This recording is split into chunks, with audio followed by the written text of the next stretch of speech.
Right, Al, just the three runners on Saturday, starting in the first race with a son of Gimme the Green Light out of a Group 1 winning mare. What are you expecting from him? Yeah, Andrew, he's a 4-year-old unraced, which tells you something went wrong.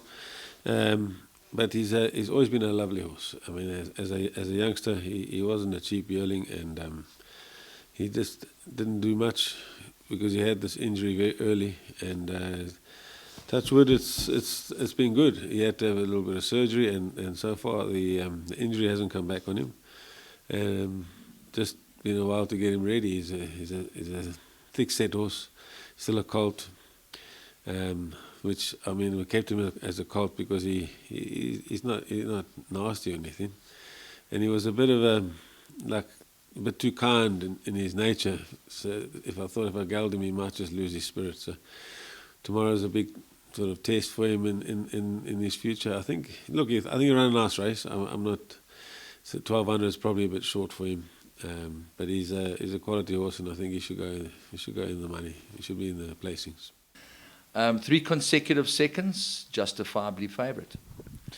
Yeah, she's run top races in second place. I mean, she keeps finding one that beat her. I mean, it would have been nice to have pulled one off, and she's back in an ordinary race. Those were feature races. At least she proved she's a decent gutsy filly. Look, she's come back from an 18 to a 14, but I think she's fairly versatile, and she's in a good place. Malasela claims 1.5, which should help. I mean, he's ridden her before. He rode a second in another race.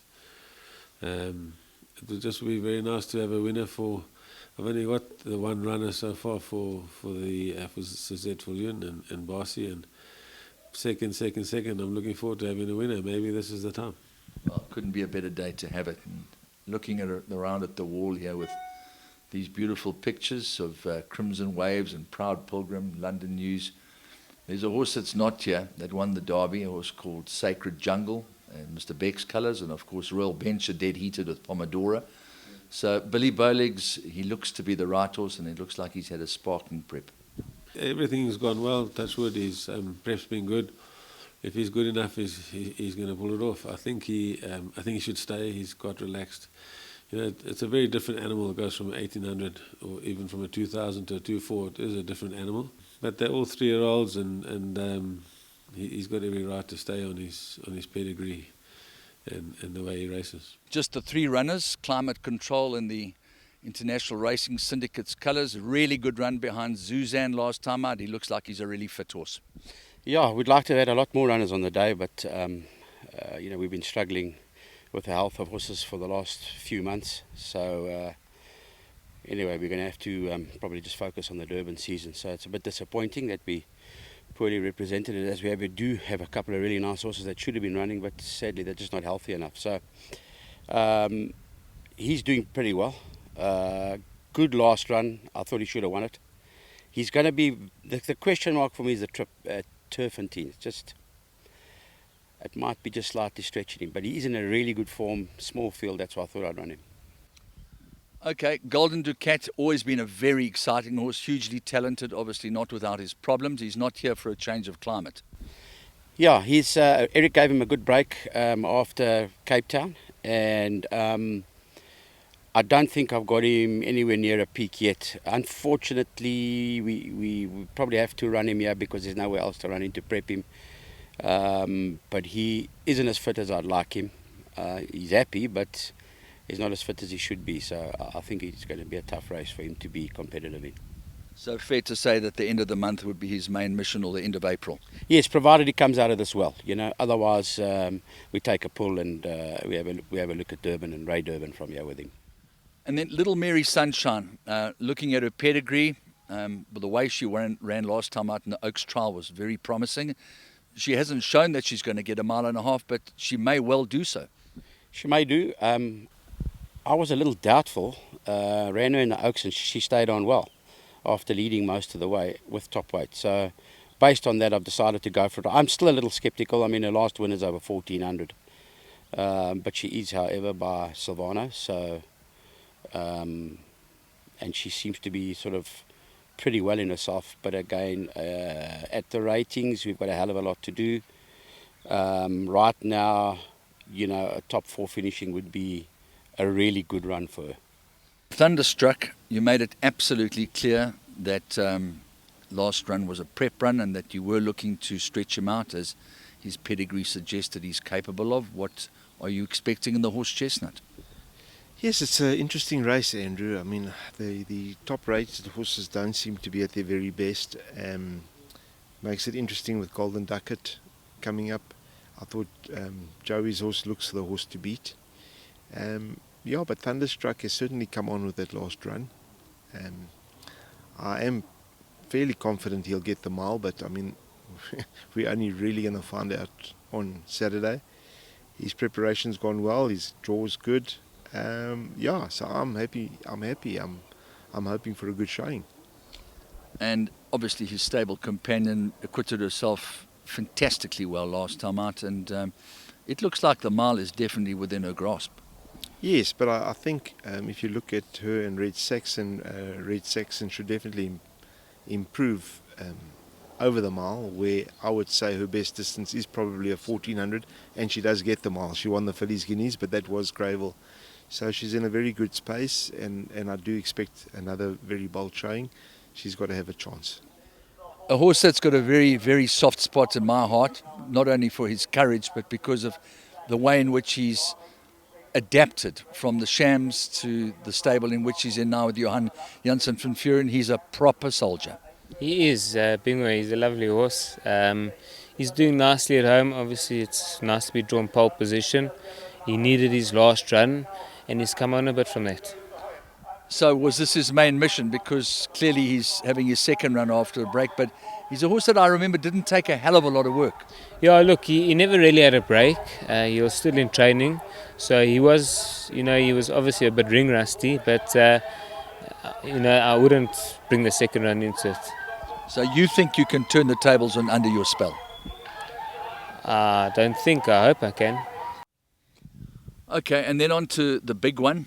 Obviously, looking at the horse's pedigree, there was absolutely no earthly reason to go for the Derby, and therefore the horse Chestnut, which is probably his ultimate trip, he takes on his elders at weight for age terms, and he's really a very smart horse. Andrew, yeah. I looked at the field this year, not saying that they're bad horses, but I think some of them they've done their bit. So it's a race that looks like he could sneak it. He's got a good draw, and he'll be running on very strongly. Obviously, that's how he runs. So I'm pretty confident. His work's been excellent during the week. I was surprised with all the hype about him not staying. I actually started to believe it myself because everybody kept telling me he won't stay. But we were very confident he would stay. And the message I did send out to Owen and them before the race is that I was very, very confident. There was no reason not to be. He was drawn well. He's beaten most of those horses. And, Raymond was adamant he'd stay. And once Raymond sort of said he's not worried about the distance, then we knew we were in with a huge run, a huge chance, and he ran accordingly. On the eve of her attack on the horse Chestnut with a very, very talented horse called Trip of Fortune, and I know nothing went right for him for the King's Plate. He's obviously gone very, very well for you to decide to bring him all this way. Yes, Andrew, things didn't. He had a virus before the King's Plate, and we just didn't have the time to get him back to his best in the short space of time that we had. So you can put a line through that run. And he came out on Derby Day, and he ran in the Diadem. He ran a very good race in the Diadem. It was a courageous run from him over the 12. He's doing very well at home at the moment. He's in great shape. Obviously we taking a risk travelling up to Joburg. He just arrived up here today, and he seems to have travelled pretty well. But it's a risk coming up here. Obviously we're going over a mile at altitude, fairly close to the race. So yeah, he's got a lot of factors that we need to overcome. But in saying that, I don't think it's a particularly or overly strong race this year round, and that's why we thought we might as well just take our chances. And he's going on to Durban after that anyway, so we'll stop on the way and see if we can't do something here and before we go on to Durban. And then the one horse that you must be really, really excited about is Rennie.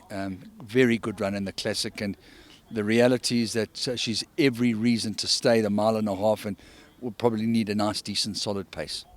Yeah, she's never been a horse that can really come off of them with a slow pace. She enjoys a good pace because then she can just get into her own rhythm, take it from there, and get into her gears as she needs to. But yeah, I thought the classic didn't quite pan out for us how I wanted it to.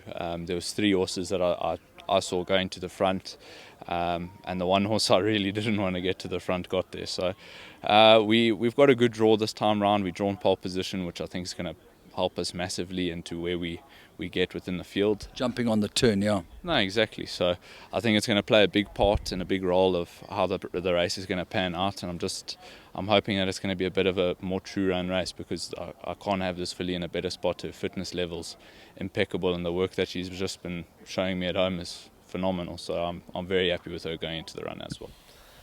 Yeah, I think she will. I'm not certain of it, but I would guess all the other fillies are in the same boat.